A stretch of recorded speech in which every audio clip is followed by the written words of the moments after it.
Yeah.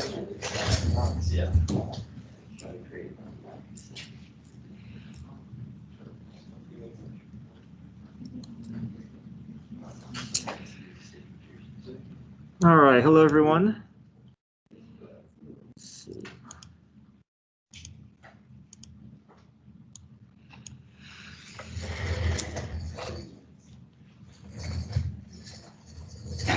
Okay, let me start by going over the calendar for the remaining weeks after the break. So today we're going to start trig derivatives. Monday, when we get back, we're just going to practice, review what we did today.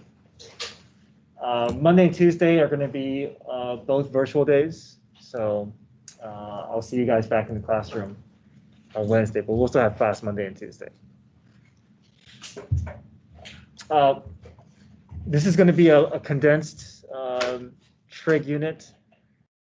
We don't have as much time as in years past, so I'm just going to narrow it down to just 3 basic things: being able to find trig derivatives, trig-related rates, and inverse trig derivatives. So we're leaving some stuff out, but I think these are the most important ones that probably has the best chance of showing up on the AP exam or some form of it. So we're going to go through those 3 topics. We're going to have kind of a review day after each of the topic that we cover. And then we'll have a quiz review for Friday and Monday. And then trig derivative quiz, just over those 3 big topics, are going to be will be that Tuesday, the second Tuesday after we get back from break. So after this, we're going to start reviewing for the fall exam. Now, the fall exam is optional. Okay, you don't have to take it. And if you do take it, it's only going to be entered into the grade book if it helps your grade. Okay. If it helps your grade, it's going to be 15% of your grade, and then as well as replacing your lowest quiz or test grade. Okay. So, but only if it helps, right? I'm not going to enter it in if it doesn't help. The format of the exam, I'm still working on that, but tentatively I'm thinking there's going to be 1 extended free response question where you have to show your work, and then the others will be multiple choice. But I'm still working on the details. I'll let you guys know. Okay, so we have 4 days to do fall exam review. And then we start our exam on the 15th, but 15th is it's going to be a full school day. 7th period is going to be, the exam will be the first 2 hours of the day, so that's going to be 7th period. And then the rest of the class periods are going to be cut short slightly, and it's going to be out of order, so 3rd, 4th, 5th, 6th, 2nd, and 1st. Thank you.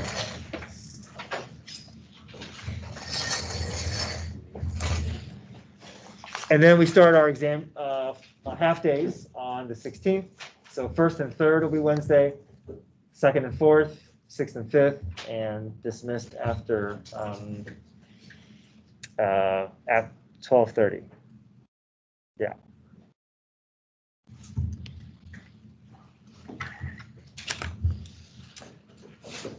All right. Any questions with our schedule?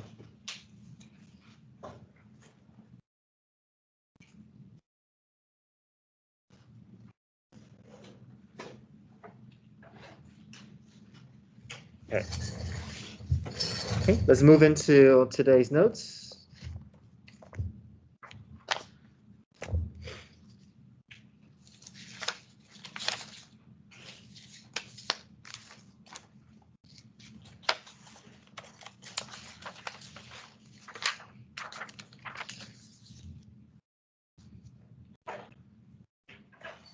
So today we're going to be working on trig derivatives. All the derivative rules are right here. Well, if you don't have this in front of you, maybe you want to copy this down here.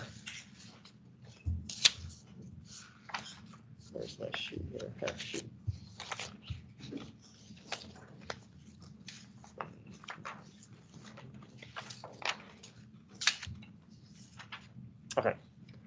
So here are the derivative rules that we'll be using. If you want to copy this down, I'll talk about them. So just like with the last unit, as soon as we learned a new derivative rule, we'll go and apply it within the context of chapter 2, right? We'll do product, quotient, chain, implicit, and the same process here. We're going to work these derivatives into extended problems and just practice getting used to these rules.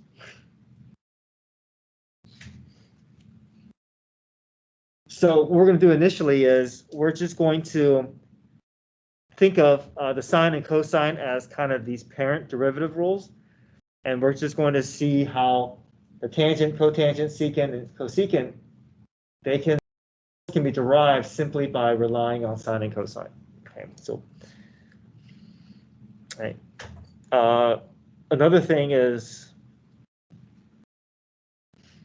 that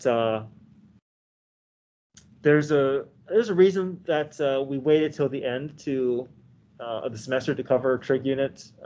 One is that it's a way to revisit a new function type, but then also begin reviewing all the previous concepts. So, we're going to see all of chapter 2 in the context of trig, and also we're going to revisit related rates. We haven't seen that in a while, so it'd be good to review that concept in preparation for the end of the semester fall exam. So,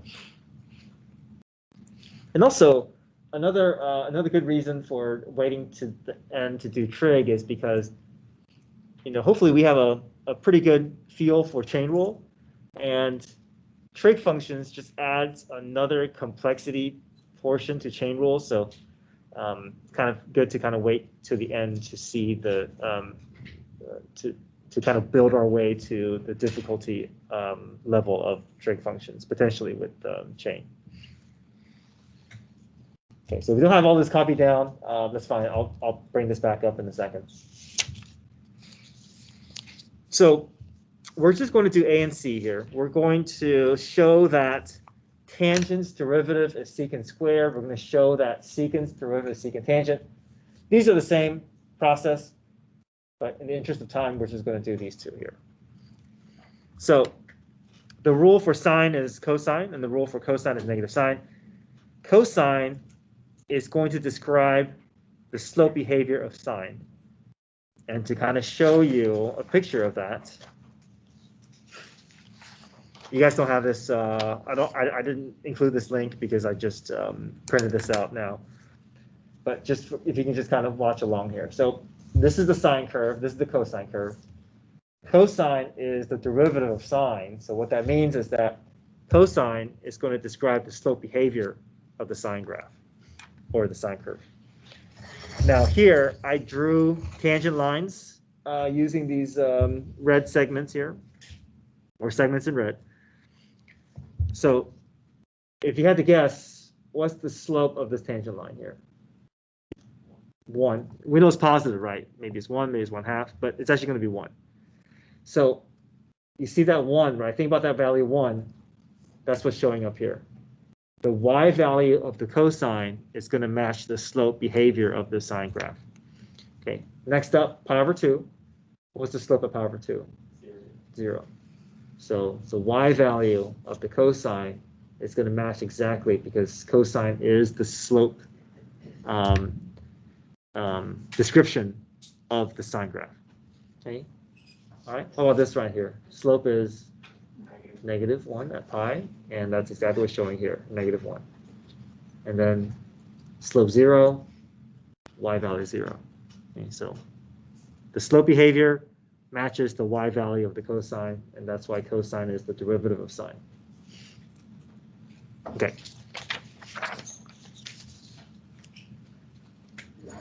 Okay, we're going to show that these rules are true using the above rules and also using product and quotient rule, and a little bit of chain rule as well. So we're just going to rely on these two rules above. So let's say I had y is equal to tangent of x. Can you represent tangent in terms of sine and cosine?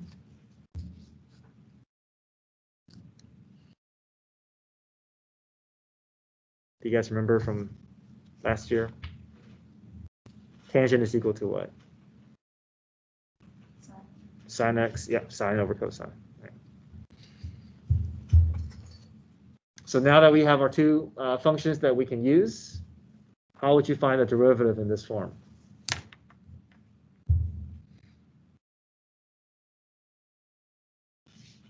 We got a fraction, so we have to use what? Quotient rule.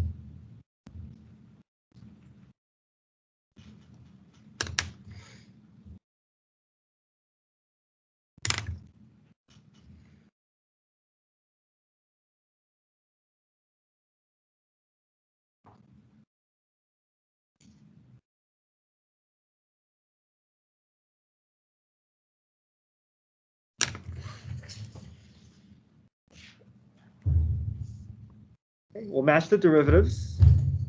F prime, sine's derivative is cosine. Multiplied by the original g function, no changes. Back to f.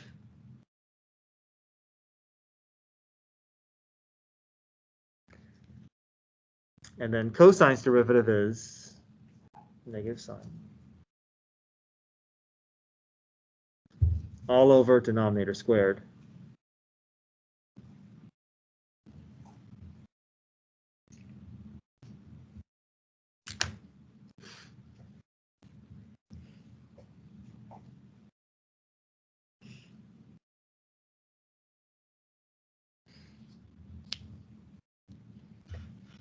Okay, we'll clean this up here. Two negatives become positive.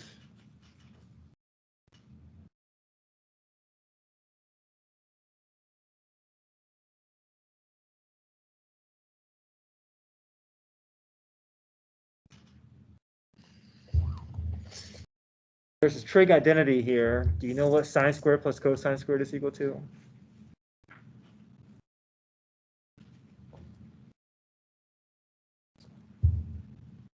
Okay, it's equal to 1. Okay, so sine squared plus cosine squared equals 1.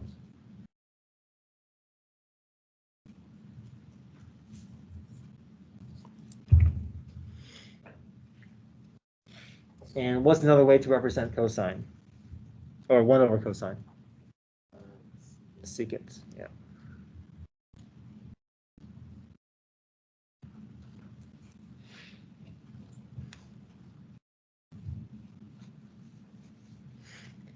So that matches our form here, right? Okay, I do want to talk about the parentheses a moment here. Secant x quantity squared is same thing as secant squared x. So these are the same things.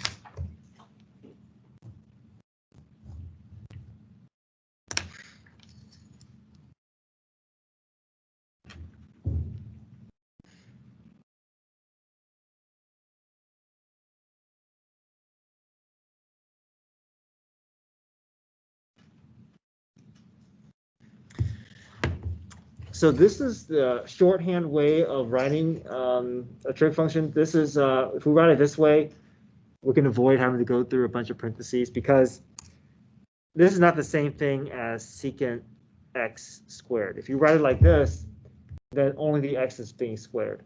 But if you want the entire function to be squared, you got to put it in a set of parentheses, or you got to put it between the secant name and the variable. So first thing I just want to establish is that these are the same, okay? Interchangeable. But for our purposes, when we want to find a derivative later on, when we're dealing with chain rule, if we see something in this form and we want to find the derivative, we're going to use parentheses, and I'll talk about why.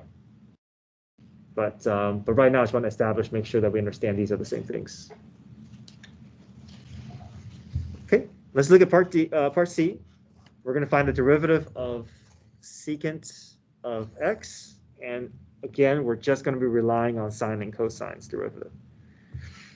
So secant of x, how can I represent secant?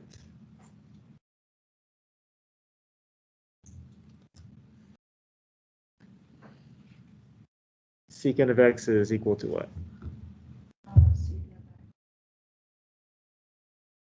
So that's the derivative. That's our goal. We're going to work our way towards this. But can I write secant in terms of sine or cosine?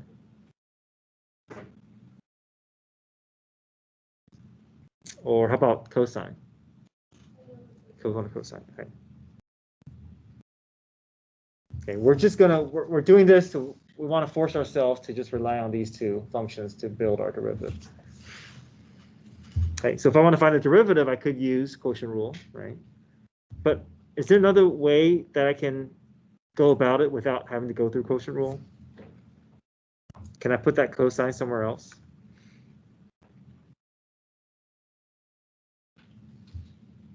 What if I push it to the numerator? It'll become cosine to the what? To the -1, right?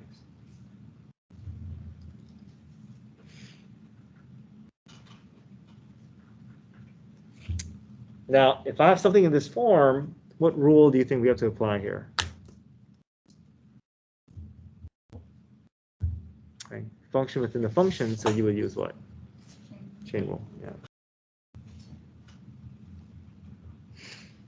So there's an outside portion, there's an inside portion.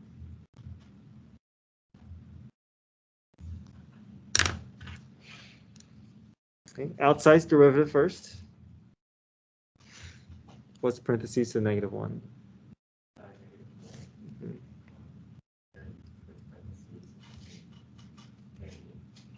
2, yeah.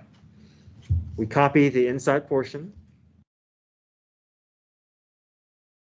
And now we're ready for cosine's derivative. Cosine's derivative is -sine. Okay.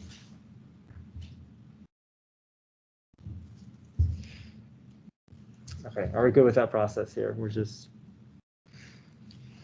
So ultimately we want this to be the same as that. So we'll just rearrange, clean this up, see if we can get this to look like the form, the official form here. So one thing I see the negatives can cancel out. I can put the sine above, I can put the cosine below.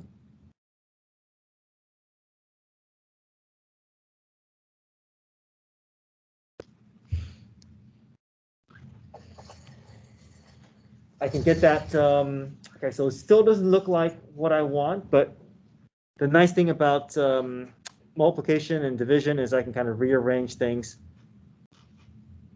without breaking rules that would otherwise conflict with addition and subtraction. So I'm going to break that cosine of x into cosine x times cosine x. Think of it as there's a 1 here, and if I do that, I can clean this up, right? I can think of fraction times this fraction here.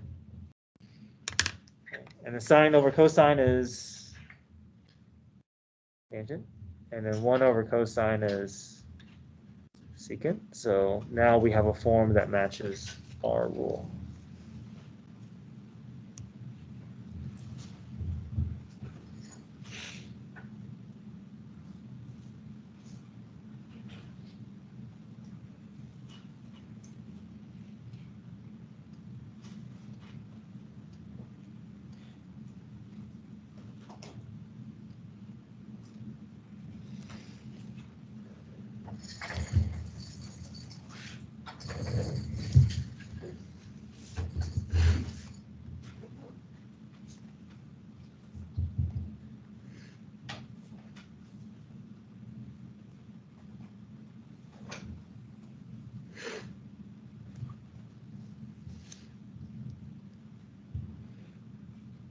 Okay, so we're going to, so the whole purpose of this exercise, we're not going to be using this process to use these derivative rules. We're just going to go ahead and just use them.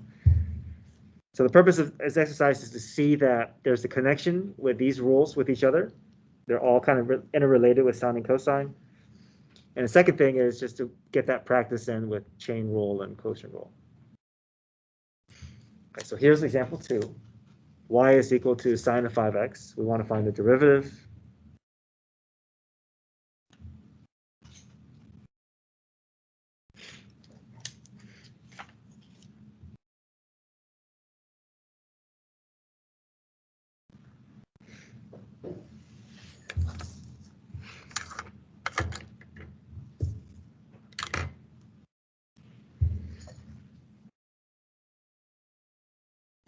So let's match the rule here. Sine of 5x.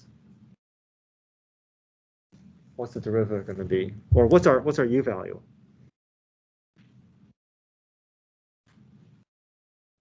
Five x, right? Yeah, 5x. Okay. So y prime equals, what does the rule say? Times 5. And that's it. Any questions here?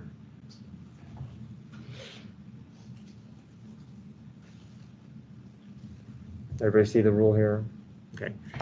Now, something else is cosine is similar to logs, natural log, in the sense that whatever is in the parentheses is not outside the trig function. Okay, it's inside of it. So we have to understand that this 5x and this 5, they're not in the same location. We can't just merge them together and make it 25x.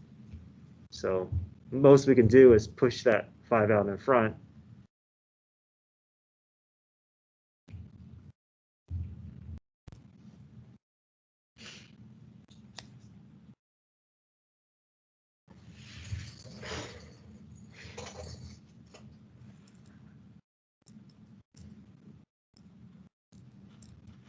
Okay, any questions with that rule?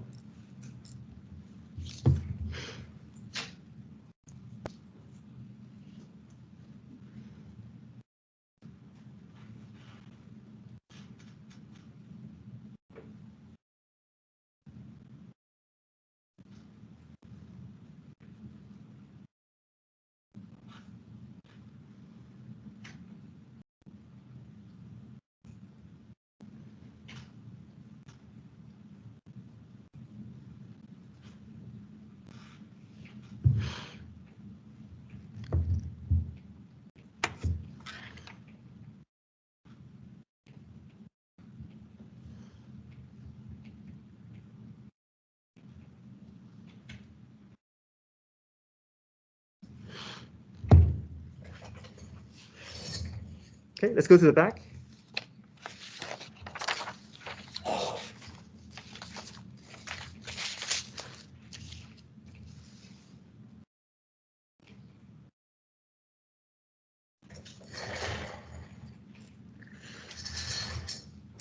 All right, so this is where we're going to see some additional chain rule being applied here. The first thing is, let's deal with that radical, right? How can I rewrite this in a different form here? To the 1/2. Okay, I'm going to put that in a set of brackets just to kind of distinguish. You don't have to, but visually, I think it's more helpful.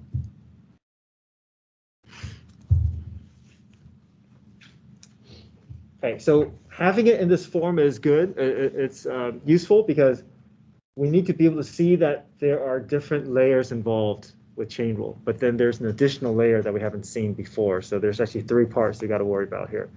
There's the outermost portion, there's the inside, and then there's the innermost portion. We have 3 different parts we gotta work with here.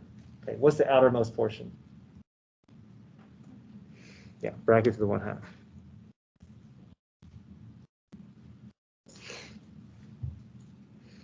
Okay, the inside portion is the next part n is what? Cosine.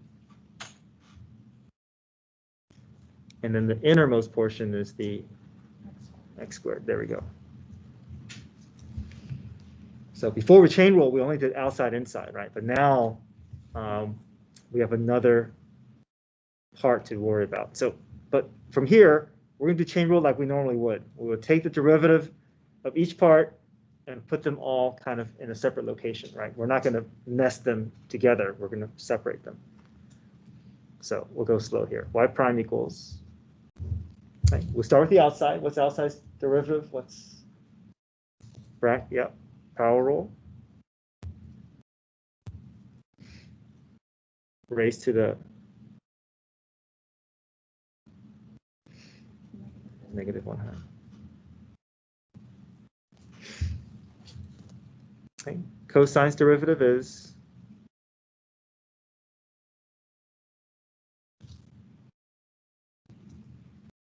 negative sine. Oh, and what goes inside here? Good.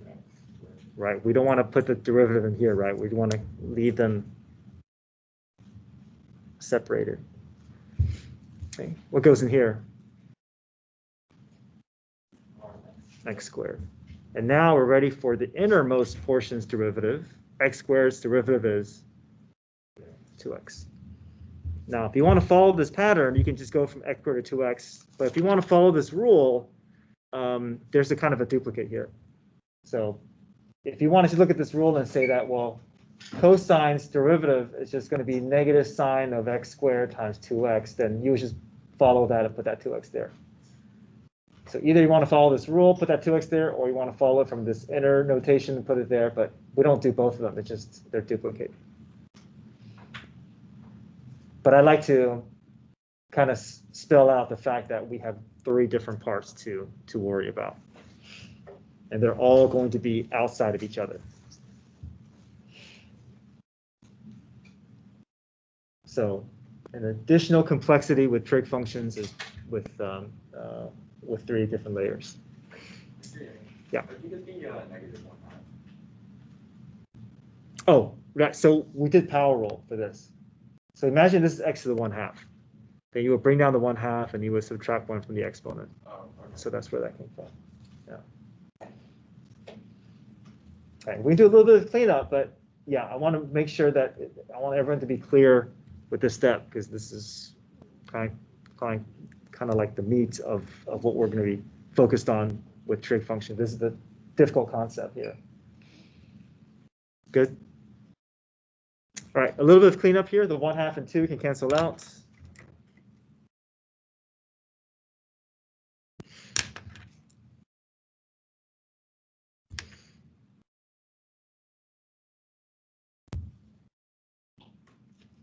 Negative, multiply this together, negative x sine of x squared.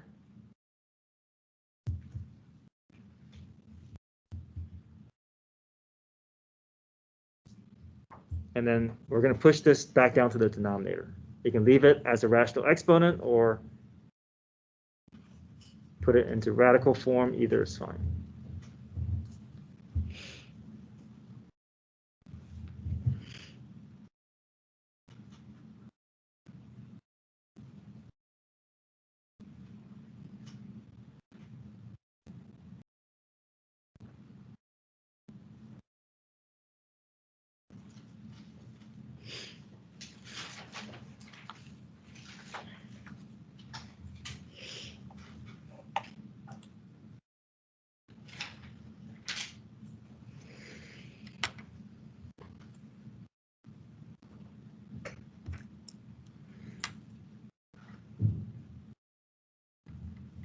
Okay, let me write example 4 a little bit larger, makes it easier to read, hopefully.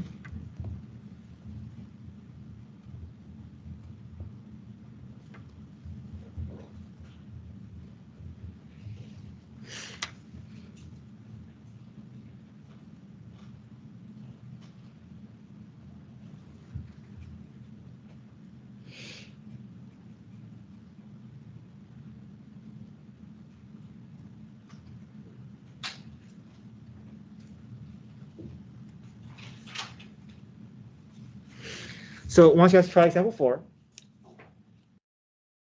Same process as 3. So if you can get through 4 using example 3 as a model of your steps, that's a good start. That means you understand how the pieces work with the chain rule. All right, so try that. I'll come around and see how you guys do.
And from here, see if you can build out this first. Identify your outside, inside, and inner, because I think having this in front of you will kind of help you build your derivatives. Gotcha. Yeah.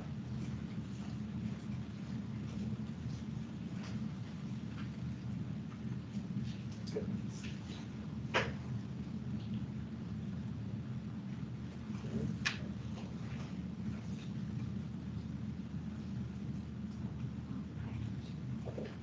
This comes out. It comes out.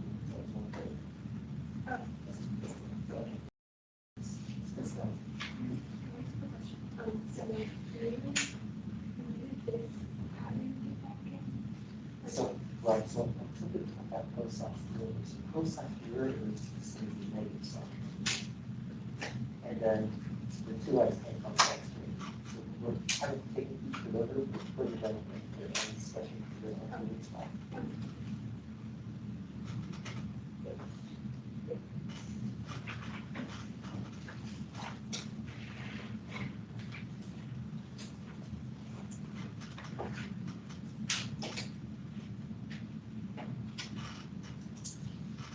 The tangents derivative is going to be secant squared. That's going to be the middle part.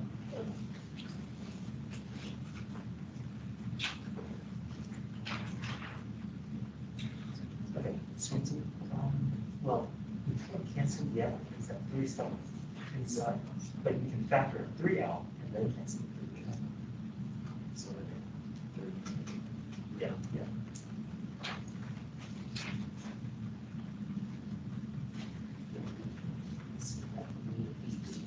Plus, factor 3 out this expression. Cancel this 3, factor 3 out.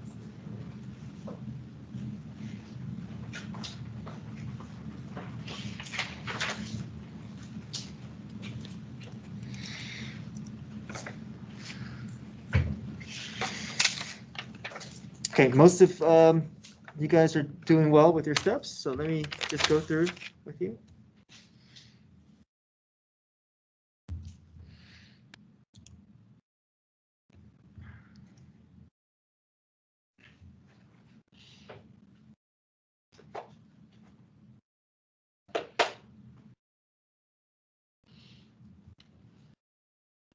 So we identify our outside portion first, got the bracket to the 1/3.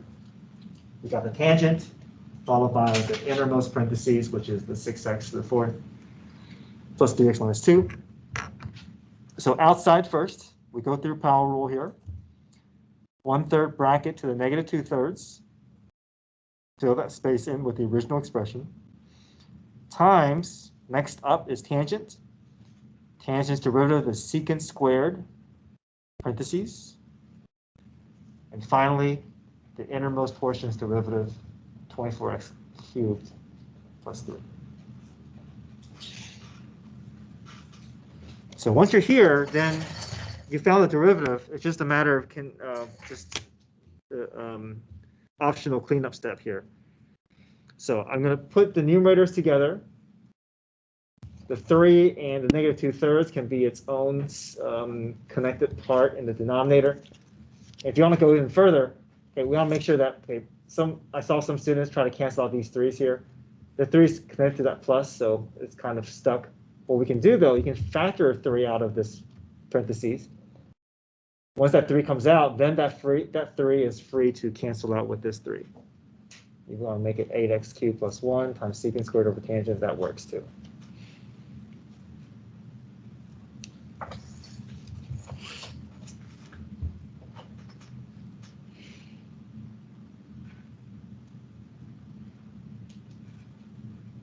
Any questions? Okay. All right, let's look at number 5 here. Anybody still need this? No. Y is equal to secant squared of pi x. Let me rewrite this. We're not going to find y double prime. We're just going to find the first derivative.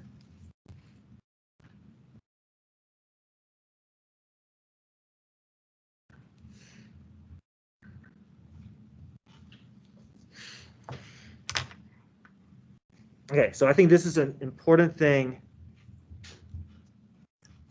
to show you here is the fact that when you see a shorthand form of that exponent, you want to rewrite that exponent using brackets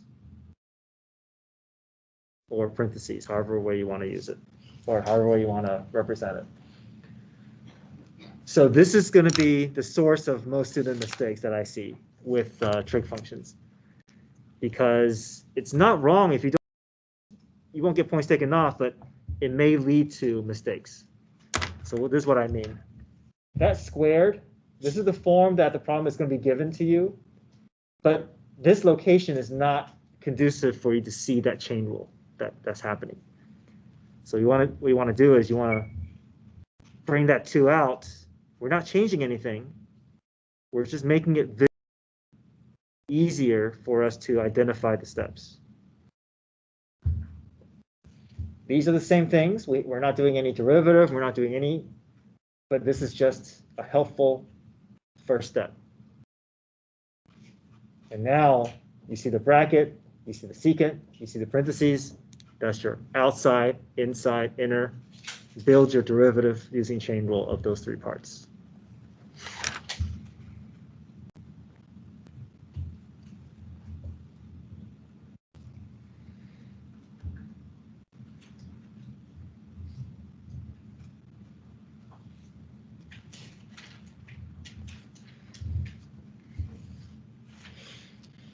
Okay, so y prime, we deal with the bracket squared first. What's the derivative there?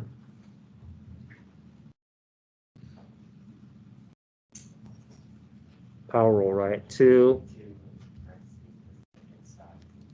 Okay, keep the inside, yep.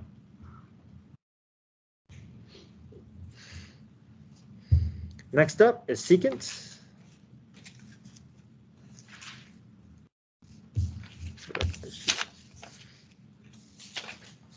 Okay, secant's derivative is secant parentheses, tangent parentheses.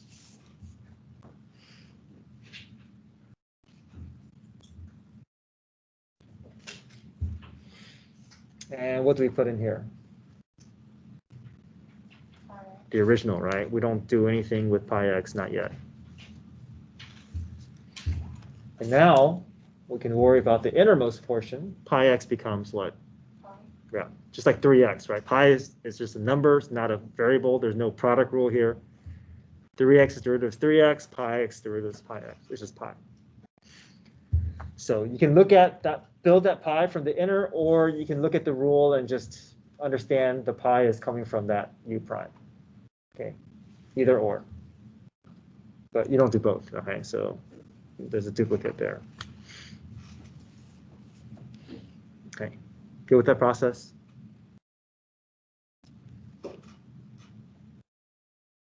Yeah, this is the source of the biggest mistake I see students make. When students don't do this initial step, they bring down the 2 and they do tangent of pi x times pi, and they miss out on this part. So we're going to spend Monday doing more practice with this, okay? But looks like you guys are understanding that process. We just need to build a habit out of it. Okay, so then y prime, the rest is just clean up. I see the secants can be merged together. I'm going to put the coefficients together, the 2 and the pi together.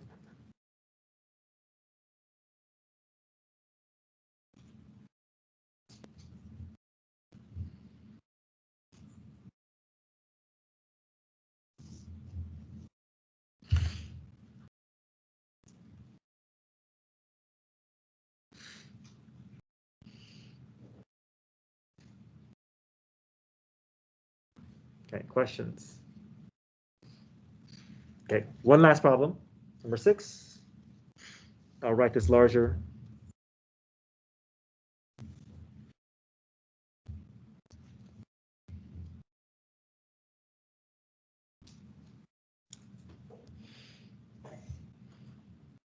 Okay, there's a process that we have to involve here. What do you see?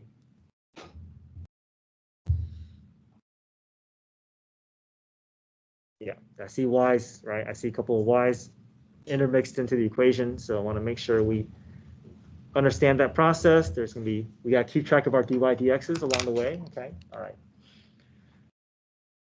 Right, we're going to find the derivative, but I want to point out the fact that we can't do anything with this in terms of expansion. Okay? We can't distribute the sine through. The x plus y is inside the sine function. There's no expansion here. Okay, so this is kind of stuck in this form here. Okay, so we're going to start our derivative process. Sine's derivative is cosine of u times u prime. Okay, I want to point this out here. What's our, if we want to use this rule here, what's our u value?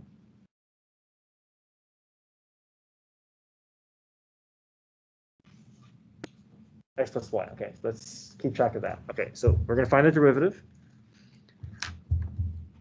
So sine of x, sine of u becomes cosine of u times u prime. U prime is asking for x plus y's derivative. So what's x's derivative? 1. What's y's derivative? 1. Good. dy dx pops up. Okay. Let me label the parts that we just dealt with here. This is my u value. And then I did cosine of u times u prime. So this whole thing is my u prime. Okay. So I'm just applying the rule, but there's more stuff going on within that u than previous u values, right?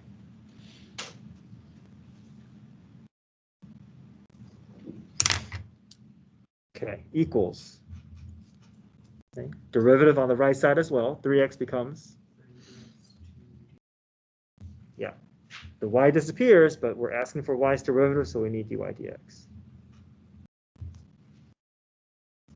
Okay, so some students have gotten lost on this side, so I want to slow down a bit. Any questions about how we got these pieces here? Okay, good. Okay, calculus portion is done. Now we just want to solve for dy dx. But there's something that's in the way here. The thing that's in the way is the fact that this dy dx is kind of stuck to something right now. It's inside this, well, not inside, it's inside the bracket where there's a cosine x plus y outside of it. So this is not free to move around just yet. So we're going to try to release it from that bracket. We're going to distribute the cosine through. So once we distribute the cosine through, we're going to have individual terms, and then from there we can start moving things around and try to group the dy dx together.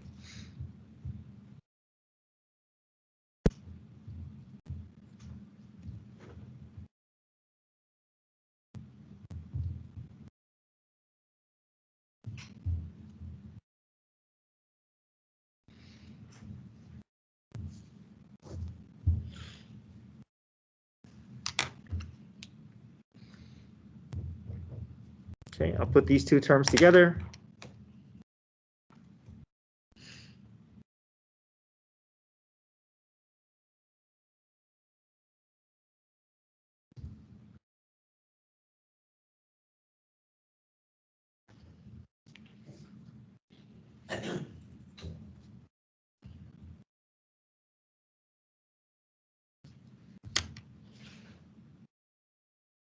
Factor out the dy dx.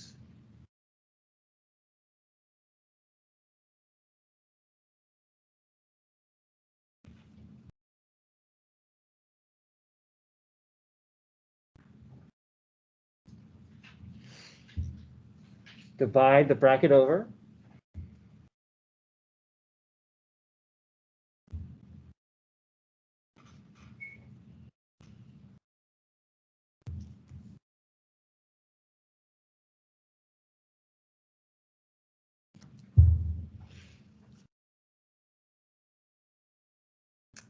Can I go any further? Can I cancel these out? Okay, why not? Okay, addition, subtraction, right? Now, if these are multiplied and these are multiplied, then yes, then that's fair game. But if we cancel these out from here, we're changing the overall value. So this is as far as we can go.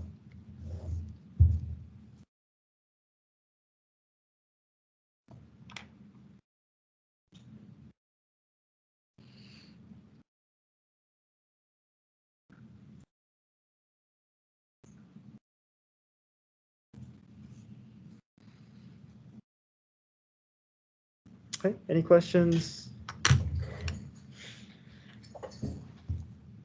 There's a classwork page that was under today's link. We're going to work on that on Monday. So Monday, we're just going to practice using these trig rules in context of product, quotient, chain, implicit, okay. And then Tuesday after we get back, then we'll do related rates, and we'll start getting, finish the rest of the sections, and we'll have a quiz the second week after we get back.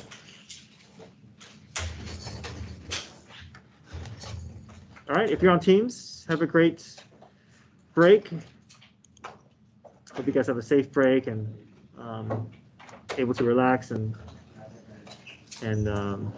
recharge. I'll see you guys after the break.